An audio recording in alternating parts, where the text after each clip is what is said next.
Om Swastiastu.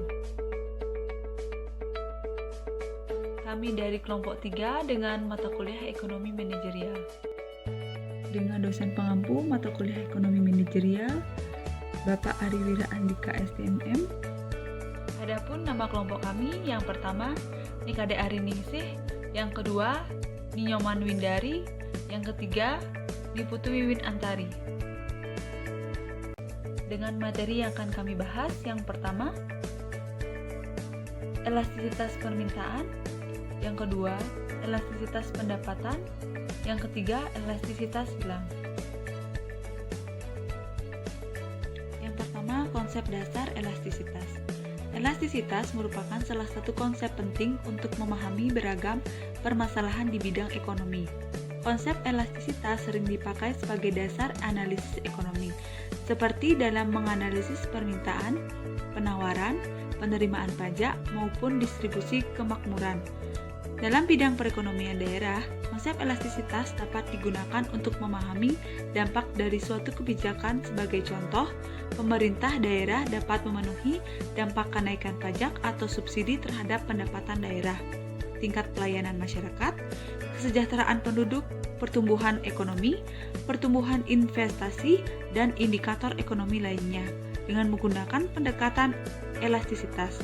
Selain itu, konsep elastisitas dapat digunakan untuk menganalisis dampak kenaikan pendapatan daerah terhadap pengeluaran daerah atau jenis pengeluaran daerah tertentu.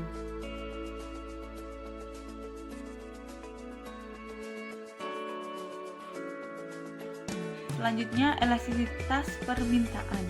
Elastisitas permintaan adalah tingkat perubahan permintaan terhadap barang atau jasa yang diakibatkan perubahan harga barang atau jasa tersebut. Besar atau kecilnya tingkat perubahan tersebut dapat diukur dengan angka-angka yang disebut koefisien elastisitas permintaan. Macam-macam elastisitas permintaan berdasarkan nilainya. Elastisitas permintaan dapat dibedakan menjadi 5, yaitu yang pertama, permintaan inelastis sempurna. Permintaan inelastis sempurna terjadi ketika perubahan harga yang terjadi tidak berpengaruh terhadap jumlah permintaan atau koefisien. Yang kedua, permintaan inelastis. Permintaan inelastis terjadi jika perubahan harga kurang berpengaruh pada perubahan permintaan. Nilai E lebih kecil dari 1, artinya kenaikan harga sebesar 1% hanya diikuti penurunan jumlah yang diminta kurang dari 1%. Sebaliknya, penurunan harga sebesar 1% menyebabkan kenaikan jumlah barang yang diminta kurang dari 1%. Yang ketiga, permintaan elastis uniter. Permintaan elastis uniter terjadi jika perubahan permintaan sebanding dengan perubahan harga. Koefisien elastisitas permintaan uniter adalah E sama dengan 1. Artinya, kenaikan harga sebesar 1% diikuti oleh penurunan jumlah permintaan sebesar 1% dan sebaliknya. Yang keempat, permintaan elastis. Permintaan elastis terjadi jika perubahan permintaan lebih besar dari perubahan harga. Koefisien permintaan elastis bernilai lebih dari 1, E lebih besar dari 1, artinya kenaikan harga sebesar 1% menyebabkan kenaikan jumlah permintaan lebih dari 1% dan sebaliknya. Yang terakhir, permintaan elastis sempurna. Permintaan elastis sempurna terjadi jika perubahan permintaan tidak dipengaruhi sama sekali oleh perubahan harga. Kurvanya akan sejajar dengan kurva X atau Q atau kuantitas barang. Saya Windari, di sini saya akan menjelaskan materi tentang elastisitas permintaan dan total penerimaan. Total penerimaan dapat didefinisikan sebagai perkalian antara harga dengan kuantitas barang dan jasa yang dijual. Misalnya, jumlah pendapatan yang diterima sebagai hasil dari penjualan barang dan jasa. Untuk mengetahui perubahan total penerimaan terhadap perubahan permintaan ditentukan oleh elastisitas permintaannya. Perbedaan tingkat elastisitas permintaan akan menentukan besarnya total penerimaan. Pertama, permintaan elastis. Ketika bentuk permintaan suatu barang adalah elastis, maka perubahan kecil dalam harga barang tersebut akan mengakibatkan perubahan total penerimaan yang relatif lebih besar. Kedua, permintaan inelastis. Dengan bentuk permintaan yang inelastis, Perubahan harga hanya memberikan pengaruh yang kecil terhadap perubahan barang yang diminta, sehingga apabila produsen menetapkan kenaikan harga yang cukup tinggi sekalipun, permintaan terhadap barang tersebut tidak terlalu berubah. Ketiga, permintaan elastis uniter. Apabila permintaan suatu barang adalah elastis uniter, maka kenaikan atau penurunan harga akan direspon secara proporsional dengan penurunan atau peningkatan jumlah yang diminta. Selanjutnya, elastisitas pendapatan. Permintaan suatu barang atau jasa oleh konsumen dipengaruhi oleh perubahan penghasilan konsumen yang bersangkutan, baik dalam pengertian nominal maupun real.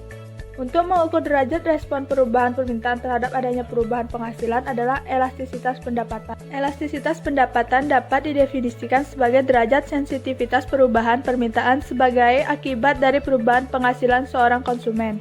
Secara sistematis, elastisitas pendapatan didefinisikan sebagai persentase perubahan dalam jumlah barang yang diminta dibagi dengan persentase perubahan dalam penghasilan. Pada dasarnya, terdapat 3 macam elastisitas penghasilan. Elastisitas pendapatan yang bersifat positif dapat dibagi menjadi 3 macam, yaitu yang pertama, elastisitas pendapatan uniter, yaitu ketika peningkatan dalam penghasilan direspon oleh konsumen dengan peningkatan permintaan secara proporsional. Kedua, elastisitas pendapatan inelastis, yaitu perubahan penghasilan sebesar 1% menyebabkan perubahan permintaan kurang dari 1%. Yang ketiga, elastisitas pendapatan dikatakan elastis jika perubahan penghasilan sebesar 1% menyebabkan perubahan permintaan lebih dari 1%. Selanjutnya, elastisitas pendapatan yang bersifat negatif. Hal ini berkaitan bahwa kenaikan jumlah penghasilan justru mengakibatkan permintaan terhadap suatu barang menurun. Yang ketiga, elastisitas pendapatan bernilai 0. Ketika penghasilan meningkat, jumlah barang yang diminta tidak mengalami perubahan.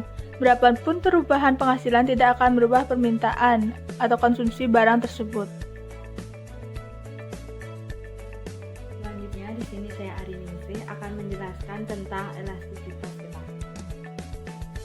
Elastis silang menunjukkan hubungan antara jumlah barang yang diminta terhadap perubahan harga barang lain yang mempunyai hubungan dengan barang tersebut. Yang pertama, elastisitas silang positif.